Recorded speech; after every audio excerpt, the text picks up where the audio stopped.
मस्ती zone TV cartoon कहानी।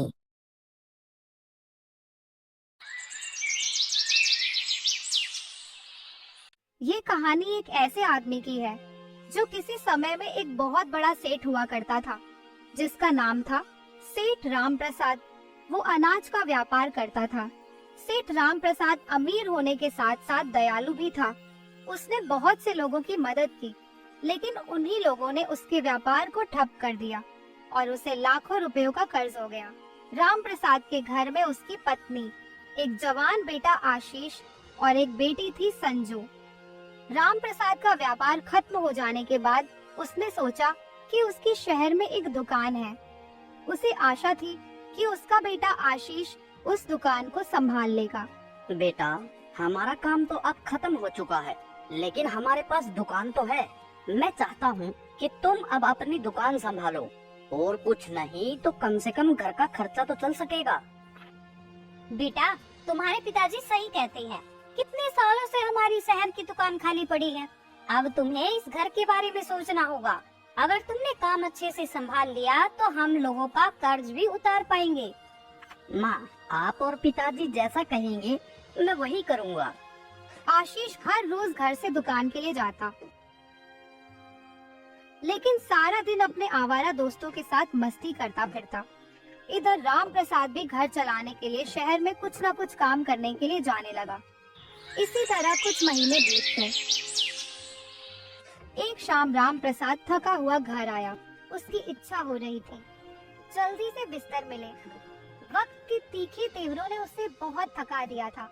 मीना ने देखा तो वह भी पीछे पीछे आ पहुंची और उसकी हालत देखकर बोली, कपड़े तो निकाल लिए होते, लाओ मैं निकाल दूं। मीना, मुझे मत छेड़ो, पड़ा रहने दो। कुछ बोलने की इच्छा नहीं करती है। बड़ा थका हुआ हूँ। हो सके तो एक कप गर्मा गर्म चाय पिला दो, जब तक मैं आराम कर लेता हूँ। बहुत थक गया हूँ, शरीर बहुत दर्द कर रहा है। न जाने कब दिन सुधरेंगे, कब तक झेलना पड़ेगा ये सब। भगवान ने चाहा तो जल्दी ही सब ठीक हो जाएगा। मेरी आत्मा कहती है जल्दी ही अच्छे दिन आएंगे। मीना, ये सब मन का बहम है। यही सोचते ये सब झेलते आ रहे हैं। अब तो शरीर भी जवाब देने लगा है। थोड़ा सा काम क्या कर लेता हूँ, थकान हो जाती है। जब सुख झेलने की उम्र आई है तो दुख भोग रहा हूँ। कोई भी सहयोग करने वाला नहीं है। सब बनी बनी के रिश्ते होते हैं। यहाँ कोई किसी को नहीं पूछता। जी, आप थोड़ी देर आराम करो, मैं अभी आपके लिए गर्मा गर्म चाय बनाकर लाती हूँ। मीना चाय बनाने के लिए रसोई की ओर चली गई। वो सोचने लगी, इन्होंने अपने जीवन में बहुत कुछ झेला है, काफी उतार चढ़ाव देखा है। जब अच्छा काम था, सुख था, सभी अदब से बात किया करते थे, आगे पीछे लोग घुमा करते थे। कितने लोग इस शहर में इसके सहयोग से आज बुलंदी पर है, पर कोई सीधे मुंह बात करना पसंद नहीं कर रहा। यही सबसे बड़ा दुख है इन्हें। पेट पालने के लिए, घर परिवार चलाने के लिए इस उम्र में कड़ी मेहनत करनी पड़ रही है। मीना अपने पति का दुख दर्द समझती है, इसी कारण समय समय पर उनका साहस बढ़ाए रहती है। सच्ची पत्नी का यही धर्म होता है कि दुख में पति के दर्दों और भावनाओं को समझकर कदम कदम पर साथ दे। कुछ समय बाद मीना चाय लेकर आ पहुंची और बोली, यह लीजिए आपकी गर्मा गर्म चाय।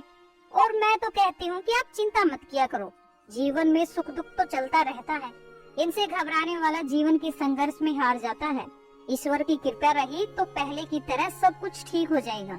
मीना, ऐसे मोड़ पर तुम्हारा साथ हो और मैं घबरा जाऊं, ऐसा कैसे हो सकता है? मैं तो ईश्वर से यही दुआ करता हूँ कि तुम जैसी पत्नी हर आदमी को दे। नहीं तो आजकल की औरतों को मैं भली भांति जानता हूँ। सुख में तो पति को बहुत प्यार करती है और दुख में रात दिन कोसती है। सब पत्नियां ऐसी नहीं होती। जो पत्नी दुखों में पति को कोसे, मैं उसे पत्नी नहीं, गैर औरत समझती हूँ। ऐसी औरत पत्नी के नाम पर कलंक होती है। तुम ठीक कहती हो मीना, पर हर पत्नी ऐसा नहीं समझती। वो तो अपना दुख सुख देखती है, पति का नहीं। अच्छे भले परिवारों के टूटने का यही तो कारण है। अब अपने पड़ोस के शर्मा जी को ही देख लो, कितना प्यार था पति पत्नी में। लोग आश्चर्य करते थे। आज पूरा मोहल्ला दोनों की रात दिन की काव काव से तंग है। अजी, मुझे अपना घर देखना है, दूसरों से हमें क्या लेना देना। अपनों को हमने हमेशा देखा भाला। पर वो सब साथ छोड़ गए तो दूसरों को देखने से क्या लाभ होगा। अब तो उनसे यही सीख मिली है कि यहाँ अपनी मौत वरना है, अपनी मौत जीना है। तुम ठीक सोचती हो मीना। काश मैंने भी कुछ अपना भला सोचा होता तो शायद यह दिन देखने नहीं पड़ते। मुझे गैरों से कोई शिकवा नहीं है, मुझे तो अपनों ने नीचा दिखाने की कोशिश की है। छोड़ो उन पुरानी बातों को, अब ये बताओ कि खाने में क्या लोगे। मीना जो इच्छा हो बना लो, सुबह जल्दी ही काम पर निकल जाऊंगा। आप जो खाओगे बना दूंगी। तुम ऐसा करो, आलू मटर बना लो, सुबह ताजी रोटियां बना देना, सब्जी यही काम आ जाएगी। मीना उठकर खाना बनाने चली गई। समय की अंगड़ाई और पत्नी के सहयोग ने राम प्रसाद का साहस संघर्ष के लिए और उत्साहित कर दिया। सुबह होते ही राम प्रसाद काम के लिए जाने लगा तो मीना ने अनुरोध किया, अजी जाते जाते आशीष को दुकान खोलने की आज्ञा देते जाइए, वह अब किसी प्रकार की शिकायत का मौका नहीं देगा।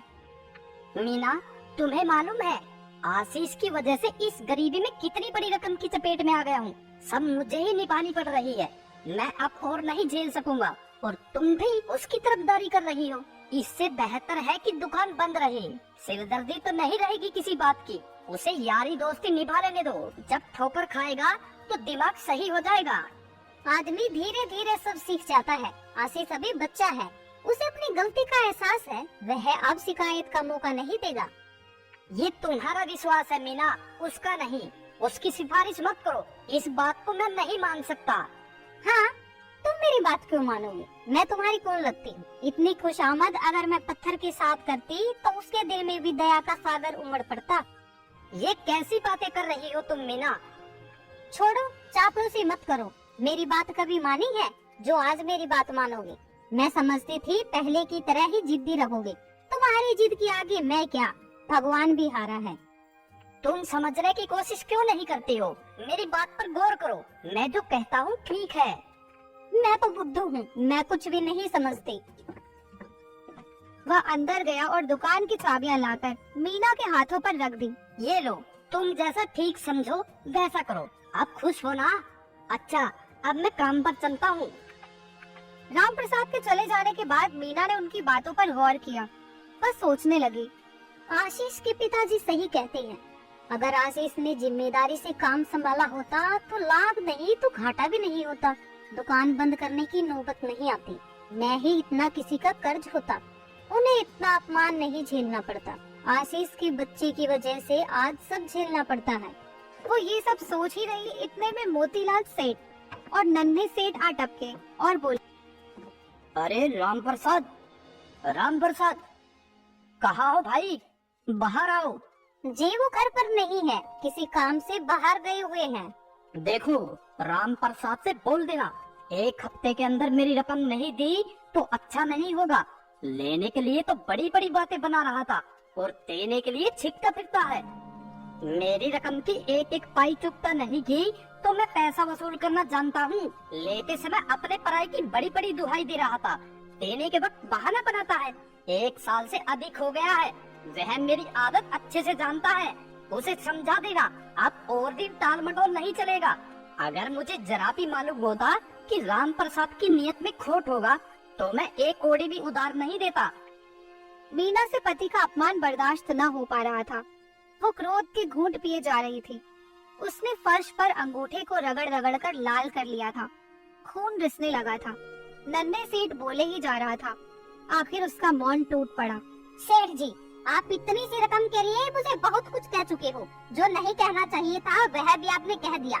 जब आप नए नए शहर में आए थे तो उन्होंने आपको दोनों हाथों से सहयोग दिया था ना। 5 साल के बाद आपने रकम अदा की थी, वो भी किस्तों में। वो दिन आप भूल गए?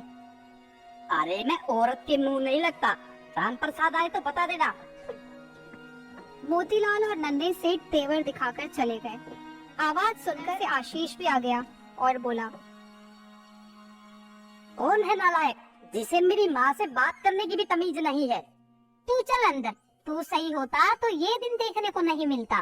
तेरे कारण आए दिन मुंह का पानी उतरने लगा है। जो इस घर के सहारे उठे वही तेवर दिखाने लगी है। इन तेवरों से ये घर किसी से डरने वाला नहीं है। ये क्या मम्मी, आपके अंगूठे से कितना खून बह गया? पापा को पता चलेगा तो बहुत नाराज होंगे। पापा को कुछ न बताना बेटा, पूछेंगे तो मैं बहाना बना दूंगी। माँ, मैं जल्दी से डॉक्टर को बुला कर लाता हूँ। ये कहकर आशीष डॉक्टर को लेने चला गया। इतने में राम प्रसाद भी आ पहुंचा। फर्श पर बहते खून को देखकर बोला, मीना, ये तुमने क्या कर लिया? आशीष से कुछ बातचीत हुई है क्या? बोलती क्यों नहीं? कुछ नहीं हुआ है, थोड़ी सी खरोच लग गई थी, खून निकल आया। खाम में आप परेशान हो रही हो। इतने में डॉक्टर भी आ गया। राम प्रसाद डॉक्टर के सामने गर्म हो गया। उसे शक हो गया कि कोई न कोई गंभीर बात जरूर हुई है। तभी इसने पैर के अंगूठे पर सारा गुस्सा उतार दिया। मीना, कितना खून बह गया है और तुम कह रही हो कि खरोच लगी है। क्यों सच्चाई को छिपा रही हो? मैं जानता हूँ आशीष से तुम्हारी जरूर कुछ बातचीत हुई है। आने दो आशीष के बच्चे को।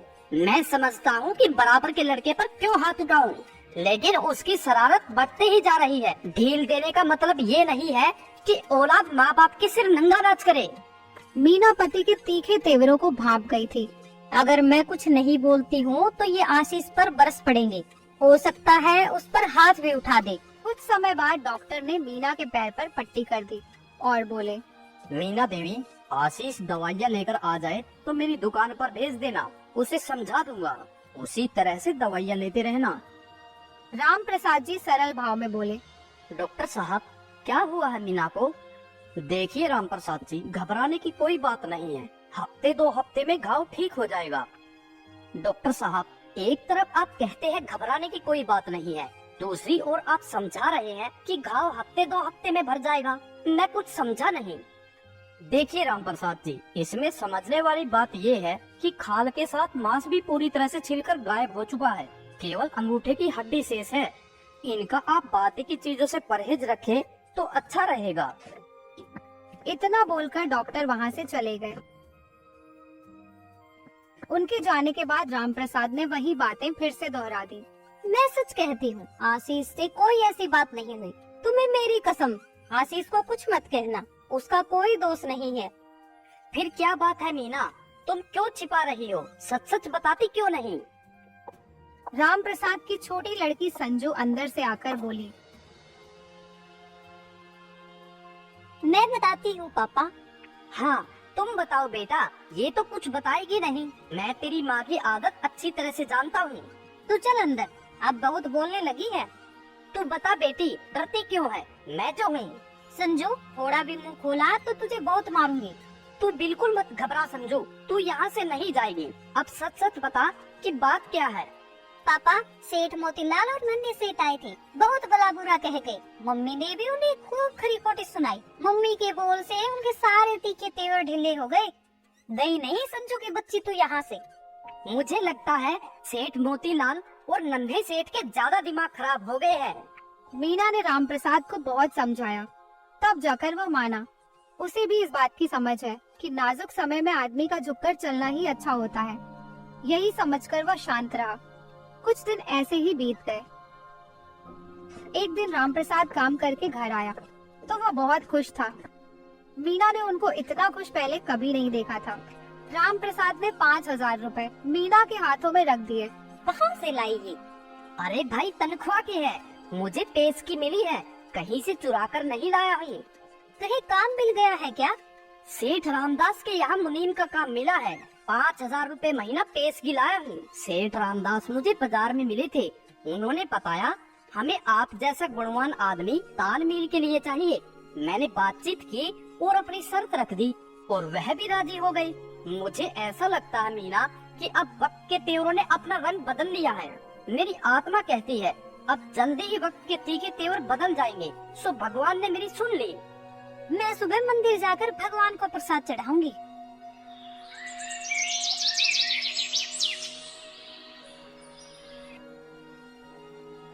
सुबह होते ही मीना, संजू और आशीष नहा धोकर मंदिर में प्रसाद चढ़ाने के लिए चले गए। सभी के चेहरे पर प्रसन्नता की झलक स्पष्ट दिखाई दे रही थी।